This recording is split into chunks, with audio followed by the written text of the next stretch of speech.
Most people treat investing like a trip to the casino. They look for the hottest stock or the newest coin, hoping to get lucky. But real wealth isn't built on luck. It's built on a specific mathematical sequence.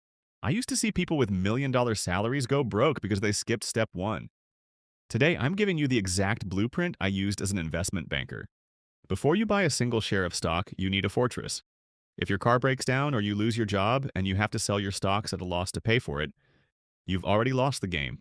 You need 3 to 6 months of expenses in a boring, high-yield savings account. It's not meant to make you rich.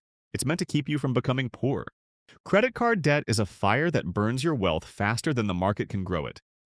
If you're paying 24% interest to a bank while trying to earn 8% in the stock market, you are running backward. Kill the high-interest debt first. Every dollar you pay off is a guaranteed 24% return on your money. You will never find a better investment than that. Now we start the real engine. If your employer offers a match, that is 100% immediate return. It is literally free money on the table. Do not leave it there. Next are the tax shields. The government wants to take a piece of your growth. Roth IRAs and 401ks are the umbrellas that keep your money dry from the taxman's reign. Once the foundation is solid, we buy the world. Don't try to pick the next apple, just buy the whole basket. The S&P 500 is the most successful wealth-building machine ever created.